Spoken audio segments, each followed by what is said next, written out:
Hello champions and future champions, hello ChessMood family. GM Gabuzian is here with you and welcome to our video. In this one we are going to make the summary of the daily lesson test coverage for the October month.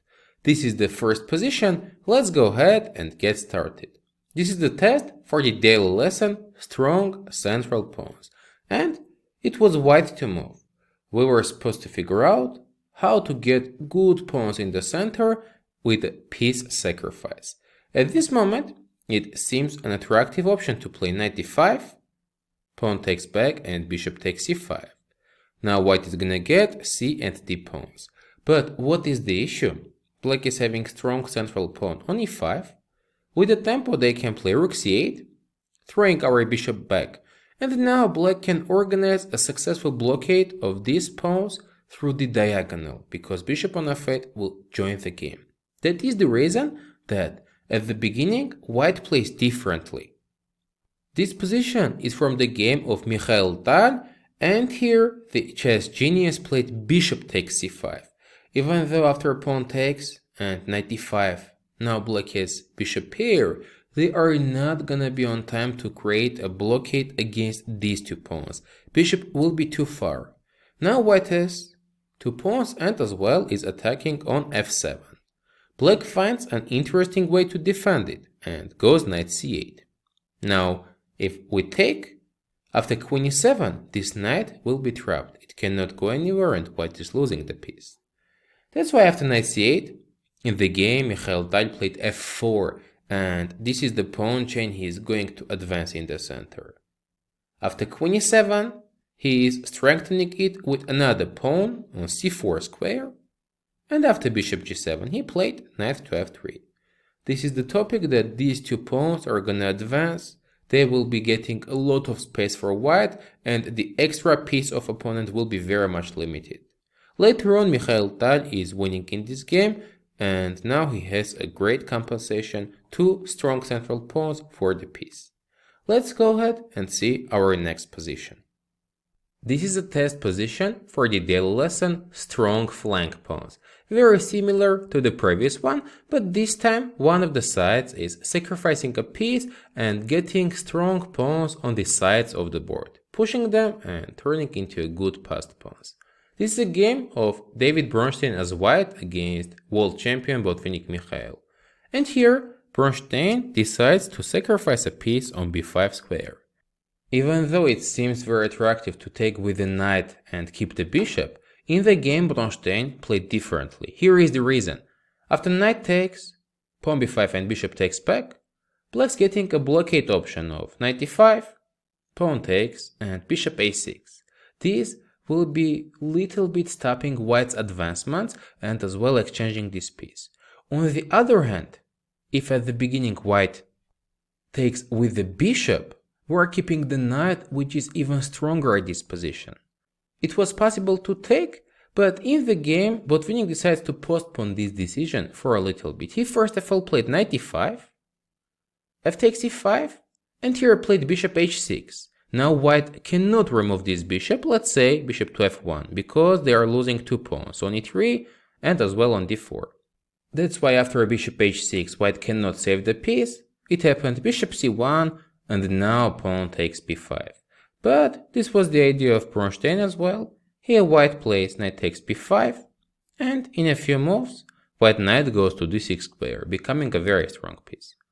Knight d7, knight d6, rook a1, queen a1, and now after queen a8 and queen c3 moves, white gained a huge advantage.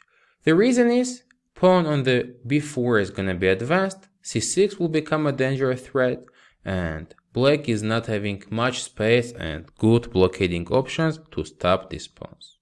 Another time, we are seeing how with a piece sacrifice, one of the sides getting connected strong pawn chain and advancing them. Let's now go ahead and see our next position. This is a test for the daily lesson Rook sacrifice for strong pawns. We have seen examples when we were giving away the minor pieces. Now in this game it's white to move, and the strongest move is rook takes d6. White sacrifices a wall rook to get connected pawn chain. Idea is very strong. After pawn takes d6, it happens now knight b6. This rook cannot be lost, because then two pawns of white will be advanced. Unfortunately for black, their bishop is too far and stopping the pawns will not be an option. Black cannot go rook b8, because now playing c7 is winning back the rook and white will stay with a strong passed pawn on b5 square. After knight b6, black can try to go rook c7, but now knight d5. This rook is not again having good options. e7, a7 squares are busy, it's under attack now, and after rook c8, white's playing b6. There are many threats. White wants to play b7, sometimes c7, and these two pawns are simply stronger than the rook of opponent. Of course, it's an exceptional case, but we can note that pawn chain sometimes can be beating the rook as well. Now, let's go ahead and see our next position. This is a test for the daily lesson, queen versus strong pawns. In other words, conditions when one of the sides is even ready to sacrifice the strongest piece, but get a good pawn chain. Now white queen is under attack. Playing queen b7 is not a great option. Black can go rook to c7, and after queen a6, black's keeping the extra pawn they have at the moment. Knight can go to f6, d7, and c5 will be a great outpost. Instead of this, white player makes a great decision. Here, white decided to play rook takes a7, sacrificing the queen, and idea is the following: after rook takes and pawn takes, as it happened in the game, white is getting passed pawn on c6. Later on, pawn on b6 will be lost as well. Black cannot save this. After queen b8, white will be able to play rook to b7. That's why here black tried to go knight f6, bringing this piece to the defense against passed pawns. But now white plays c7, and after queen c8, bishop takes b6. These two pawns and the rook are simply stronger than the queen. It happened knight d8, and now bishop a5. White threatens to play b6 and b7 with the promotion. If black takes knight c7, we take back with the bishop.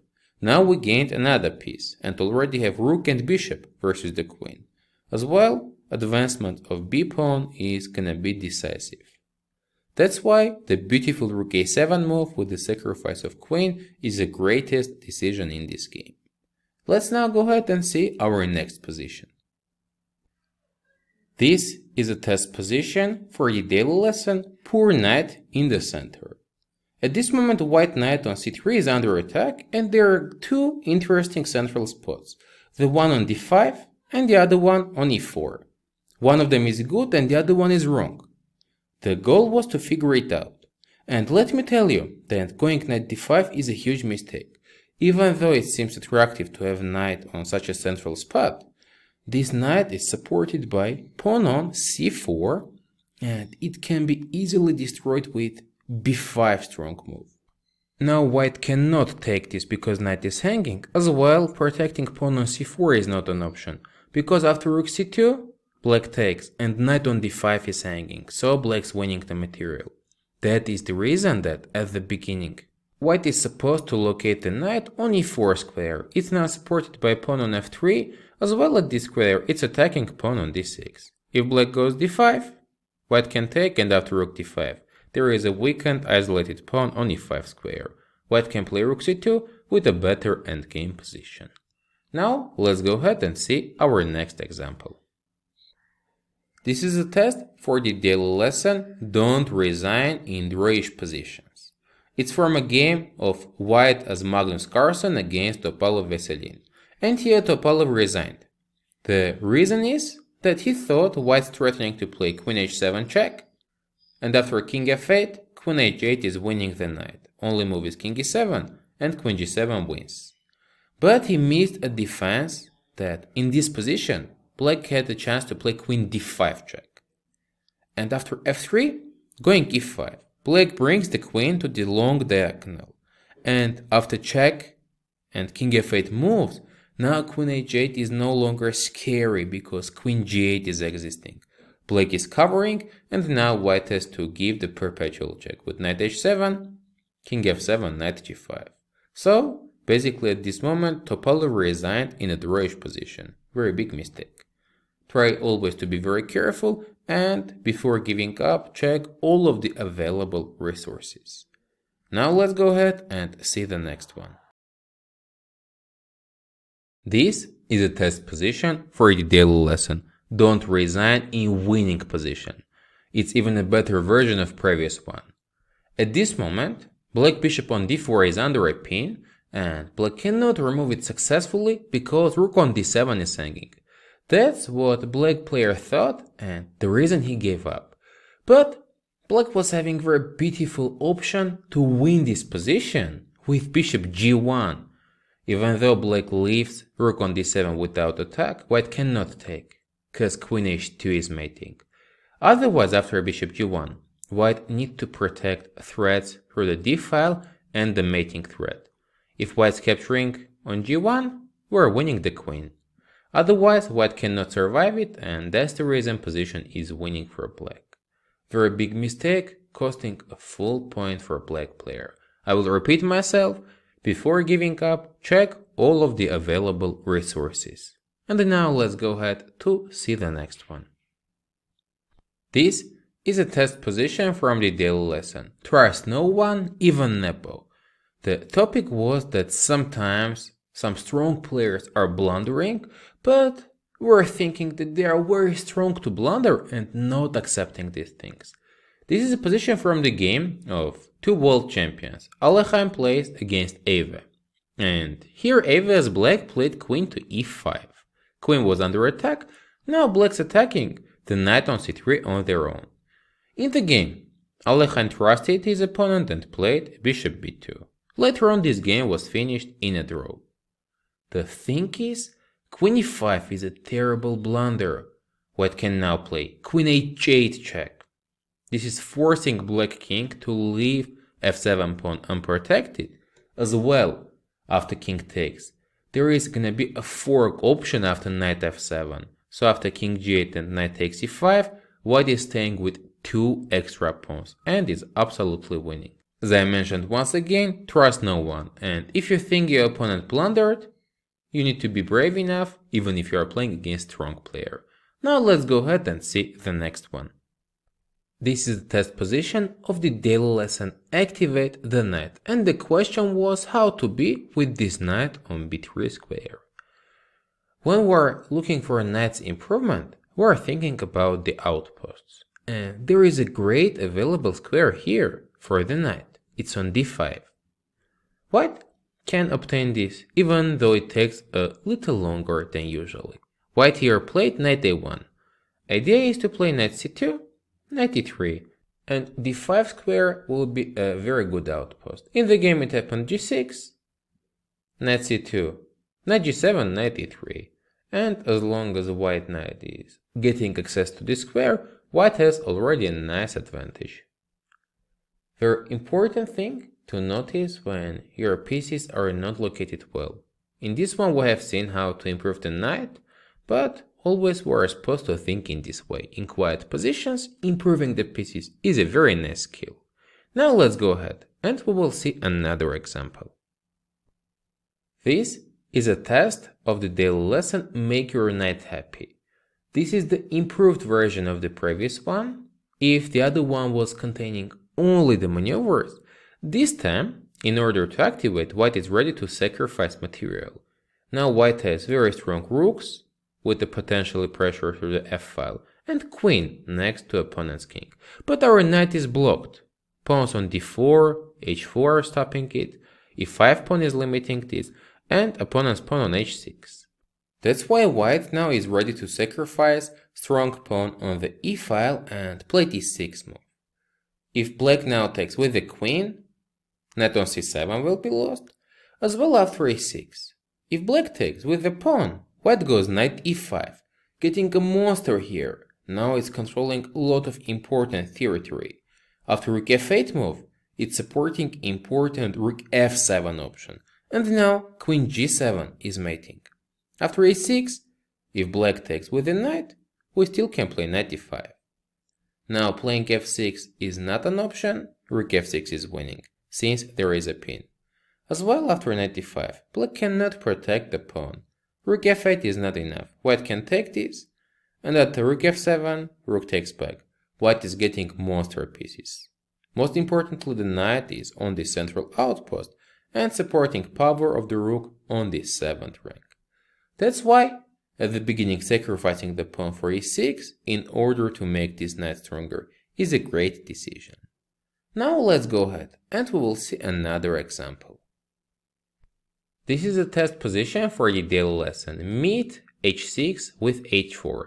In other words, when our bishop is on g5 square and h6 is being played, we are not always obligated to take or to go back with the bishop. Sometimes we can play moves like f4, as it's happening in this position. What's the thing? If now black takes, we take back.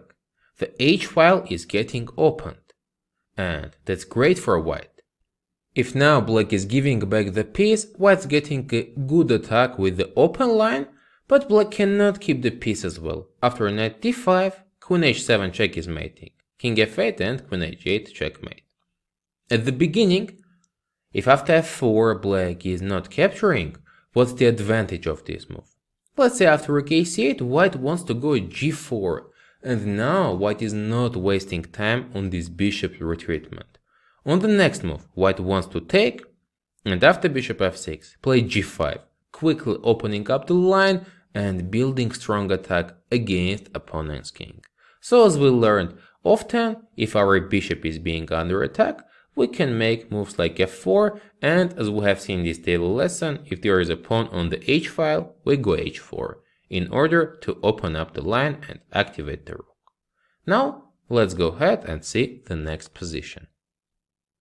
This is a test for the daily lesson, which side to play. Now it's black to move, and we need to understand when are we going to build our game. Most often times, we are supposed to play on the side of the board when we are stronger. Now black has 1 pawn versus 3 on the queen side. It means black is not stronger. Center is more or less controlled by black pieces. They have king, pawn and little more army here. But in the central and king side part together, black is stronger. We have 4 versus 2 on the king side. And here black is supposed to go g4. We want to create 2 connected passed pawns.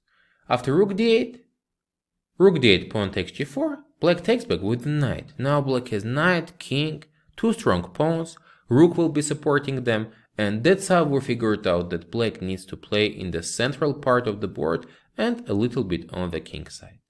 It's very important to use this strategy.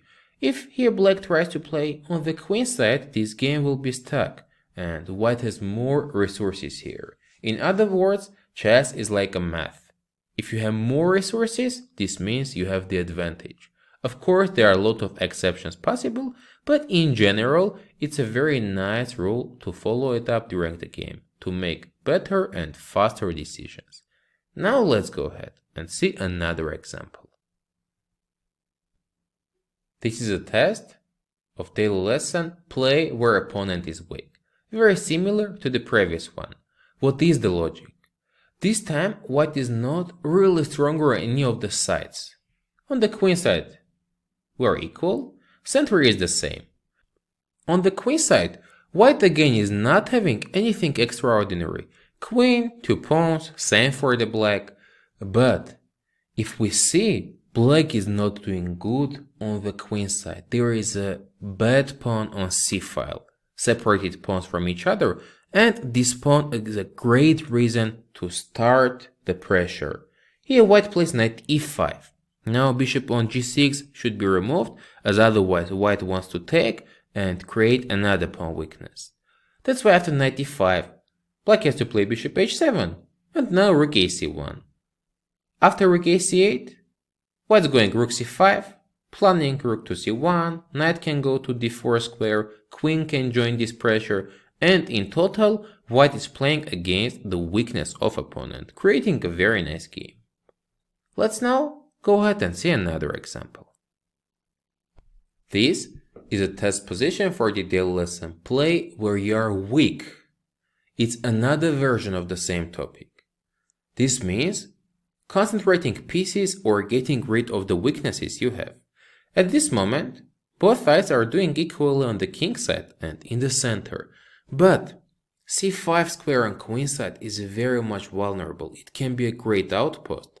Pawn on c7 is a fixed weakness. This pawn cannot be advanced. This is a game of Lek Wangliam as white against Aronian Levon. Two chess titans are fighting in this positional game, and black understands that they really need to get rid of this pawn or gain some benefits instead.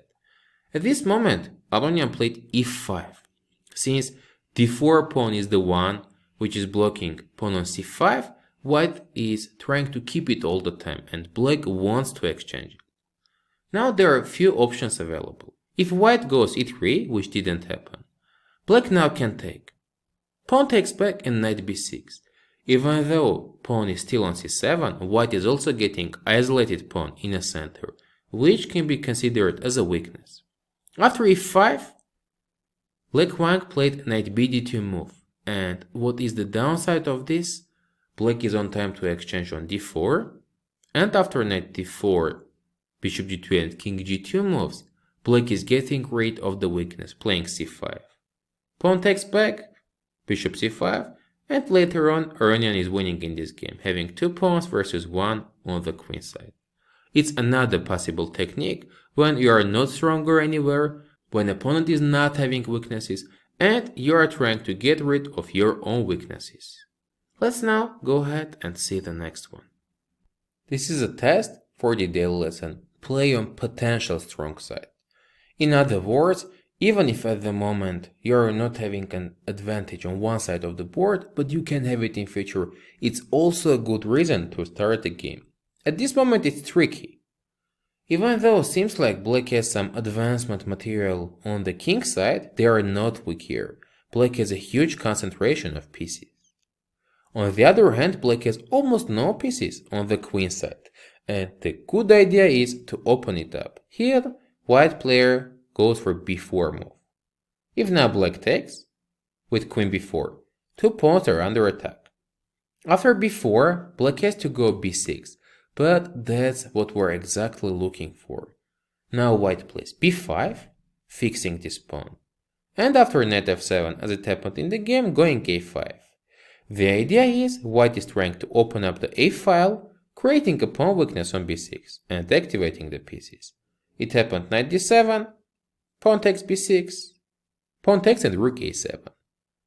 Next rook goes to a1, white has the open line and two pawn weaknesses for opponent. Out of a sudden white's getting a very nice advantage. Now let's go ahead and see the next position. This is a test position for the daily lesson, typical bishop f7 sacrifice. We're seeing this game for the black side, and here typical bishop f2 sacrifice works. What's the idea? After king f2 and queen b6, black doesn't allow white king to go back to the safety, and with the price of a piece, black is going to attack. If now white goes king f3, it's gonna be mated very soon. After e4, king a4, queen f2, king g5, h6, and king h4, g5 checkmate. After the check, it's more logical to go king to f1, but it's also lost. Black here plays another very strong move, which is knight g4. We need to open up the position on this king. Now queen f2 and knight h2 are the mating threats. White has to take, but now f5. With the price of this second piece, black wants to open up the rook. After pawn takes, rook f5 check is winning. If bishop f3, rook takes f3, and after king g2, black will be attacking against this lonely king with all of the pieces, with queen f2 check. That's why after f5, white has to play g5, trying to keep the position closed. But we are not gonna be stopped here, since black plays f4. Now if white captures, black's using the fact there is a pin here, and still taking back with the rook, which is again winning. After f4, if white goes g4, f3 wins the piece back and still opens up the line. Black doesn't care really about the material. It's more important to take the advantage of attacking. All of white pieces are out of the game, and that's why black is easily sacrificing so much material. After f4, if white goes bishop e4 with f takes g3, black is still opening up the position and mating in several moves. After king g2, queen is getting closer to opponent's king, and that's why black is winning. Once again, the reason this sacrifice works is the sleeping white army, which is not participating in the defense of king. Now let's go ahead and see another example. This is a test for the daily lesson Happy Queen. It's white to move, and this is a game among two world champions, Petrosian as white against Muslo Vasily. Here, white has good position of the bishops aiming for opponent's king, but the strongest piece is not doing that great. Petrosian finds a great use of it and plays now queen a4, with an idea to take it to the king side and bother opponent's king. After rook fd8, instead of directly going to g4, Petrosian makes a little adjustment. He played now queen e4 and wants to play queen h7 checkmate. Black cannot play f5 because pawn on e6 will be lost. That's why after queen e4, black is forced to play g6, but this is weakening the long diagonal, as well the pawn on h6 square. That's exactly what Petrosian is aiming for. Now he goes queen to g4. On top of everything, bishop g6 is a very dangerous threat. Black has to play h5, attacking the queen, and now queen h3. Even though it looks a little strange, there is a great cooperation available. Bishop on h8, queen from this side. As well, there are other tactical shots at the moment. White here wants to take on g6, and black will not be able to take back because the pawn chain will be destroyed. As well, if black tries to go king to h7, protecting this pawn, there is a pin on this diagonal, and black is being mated here with queen h5, king g8 and queen h8 moves. That's why, after queen h3, black had to play f5 move. But look at these pawns in front of the king, they are very much weakened. And this is the reason white's position now is absolutely winning. With the maneuver of the queen, Petrosian provoked so many weaknesses. He played now bishop c4, and later on white is obtaining a very big advantage, winning the game. Now, let's go ahead and see another example. This is a test position for a daily lesson. Pawn sacrifice for Happy Queen.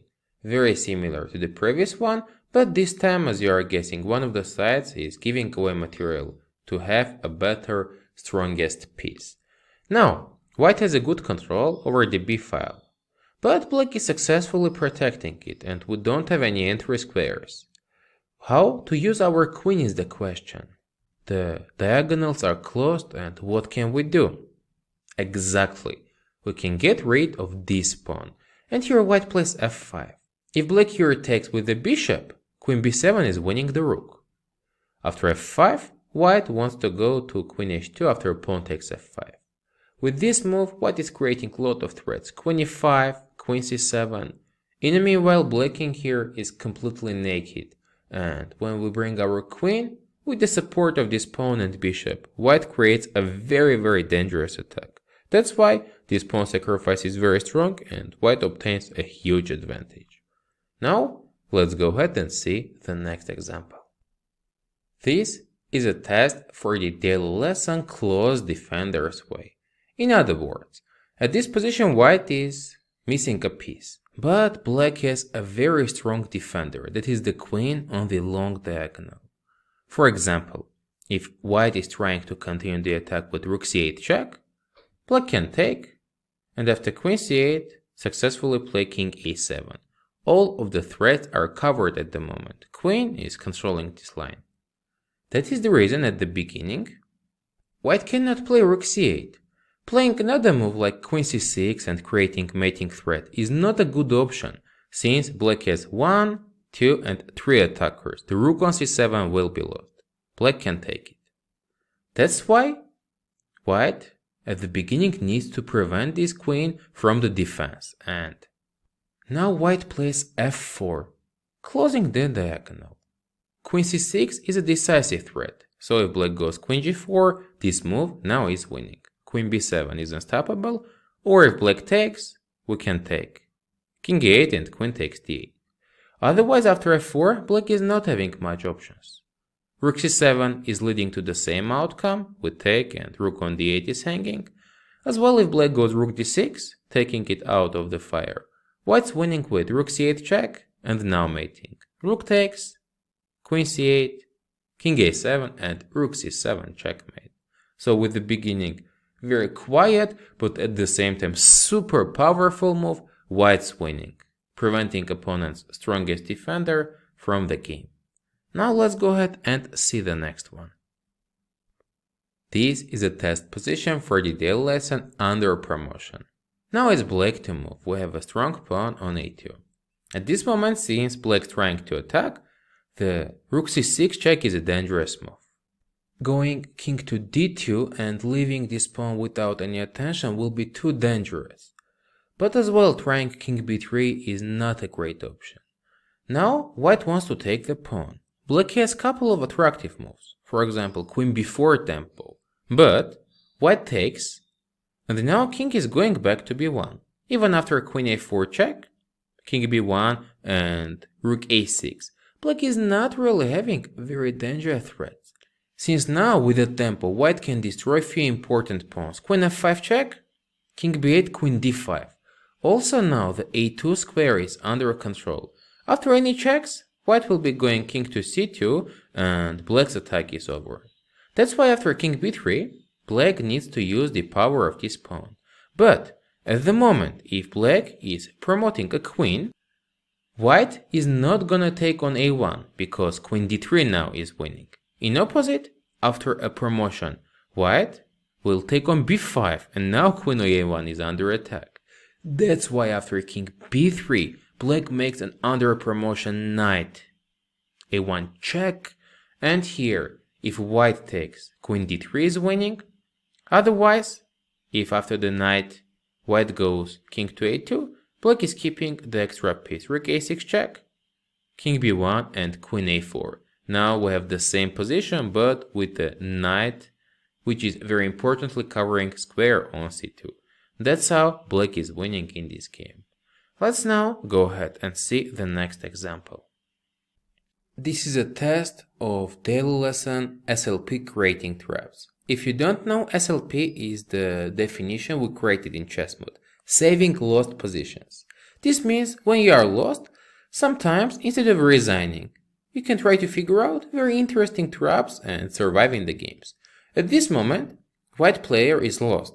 Black has bishop and 4 pawns for the exchange. On top of this, white king is super weakened. With bishop e4, black will be able to create mating threats. Also, passed pawns on the queen side are super strong. Though, white king is not having many moves. And here white went for queen f2. Any move here is winning. Black can capture on h3, black can play bishop e4 check, many things. Suddenly black player decided to take on f2, and instead of taking back, white played unexpected rook h8 check, forcing black to lose the very well deserved half point. King h8, and now it's a stalemate. White king is not having any moves, as well no other moves are existing. Now let's go ahead and see the next one. This is a test for the daily lesson outside pawn. It's white to move. Now white has a passed pawn on the h file, meanwhile black has the one on the e file and 2 versus 2 on the queen side. At this moment white finds a great decision, going knight b5 check. Black is forced to take back and white takes. Now this pawn fixes the 2 ones on the queen side. Black has e pawn versus the h1. What's the downside? If black is trying to go against our h pawn with king e7, we are advancing, and after king f7 pushing h4. If black goes king g6, we take on e6, and after king h5, our king is much faster. We are taking both of black pawns on the queen side and winning. Black will not be on time to take pawn on h4 and go back to the queen side. As well, after a takes b5, if black goes king c5, trying to destroy this pawn, the outside pawn on h4 is too far. With h4, king b5 and h5, white's promoting, and this time black will not be able to stop the advancement of the pawn. That's why knight b5 check is winning at the beginning, using the power of outside pawn. Let's now go ahead and see the next one. This is a test for the daily pawn endgame transition. This means when you have advantage in different positions, you can make some very concrete calculations and go for the winning pawn endgames. In this position, as white is playing Paul carries, he has an extra exchange, but he decides to give it back and going for concrete winning pawn endgame. This is very dangerous, and often you need to be very much clear in your calculations. Cat has played rook d8 check, king a5, rook d5. Takes, rook d5, king d5 and a4. White has two passed pawns versus black king. King will not be on time to stop both of these pawns. King e5 fails because of a5, king a5 and a6. As well after a4, black can try to create their own counterplay. If black goes pawn e3, white can play f6. Now after e2, white is on time to stop this pawn with king f2. As well after f6, if black goes king e6, white can play a5. And now this lonely pawn will not be able to promote when white king is on g3. After a4, if black goes h5, white can still play f6. h4 check, king g4, and it's the same picture. Now, if black goes e3, white is on time for king f3 move. As well, after king g4, if black goes king e6, white pushes the a pawn. e3 and king f3 again. After g4 check, importantly, white's going to destroy the pawn on e3, and black is not having any counterplay ideas. A pawn will be promoted and white is winning. Once again, to summarize, this topic is very important and dangerous. Sometimes, in order to simplify the game, you need to go for the winning pawn endgames. But as well, you need to be very much sure you didn't miscalculate anything and not gonna lose the big advantage you had previously. Let's now go ahead and see the next one. This is a test for the daily exchange sacrifice on a1. At this position needs white to move, and there is a very interesting option available. Pawn on d5 is under attack. White can capture with the bishop, and that's fine. But it's even better to take with the knight. Now, white wants to go rook c1 and use the control of the knight and rook through the 7th rank. As well, if now black takes, white takes back. And after king g8, now this long diagonal is very much weakened. White is going to create a huge attack with queen d4. Sometimes white threatens to play bishop h6, sometimes going bishop to c3, attacking through the long diagonal and dark squares. That's why this compensation is much more important than the exchange, and this was the right solution. Let's now go ahead and see the next one. This is a test of the daily lesson Rook plus Knight draw. At this position with a huge material advantage, black played bishop e4, trying to attack on this rook. But at the same time, this blunders a dangerous defensive idea. White can continue now rook d8 check, king g7, rook d7 check. And now after king f8, white's ignoring the fact pawn on c2 is hanging and plays knight to f6. What's the thing? After queen c2 check, white goes king a3. Now black has queen and 5 pawns versus 2 rooks. But it's not enough because black has no chances to prevent knight h7, king g8 and knight f6 perpetual check. Absolutely no way to escape, and that's why bishop e4 is a decisive mistake. White's escaping with this rook plus knight Drawish idea. Now let's go ahead and see the next one. This is a test of the daily lesson downside of f3 move. Now it's f6 for black, and the idea was often one of the sides wants to locate bishop on this square, but because of knight g5 moves, they are playing f6. This is a perfect spot that f6 move, even though it's preventing knight g5, is not enough, because white has the second knight. White was playing now knight g5, pawn takes and knight takes g5 again. Bishop is under attack. If black goes bishop g8, bishop f5 is winning back the piece and white staying with an extra pawn. As well after knight g5, black cannot protect the bishop. Rook e8 loses because of knight e6, rook e6 and bishop f5. In both scenarios, white's winning a pawn. Let's now go ahead and see the next one. This is a test position for the daily lesson exchange sacrifice on f8. And now white plays bishop h6, trying to exchange this bishop on the long diagonal and attack with h5. At this moment, Simagin, who was playing as black, continued bishop h8. He offered this exchange sacrifice, but keeping the monster on the long diagonal. After bishop takes, queen f8 a3, black continued rook b8, with great attacking chances, and he eventually won in the game.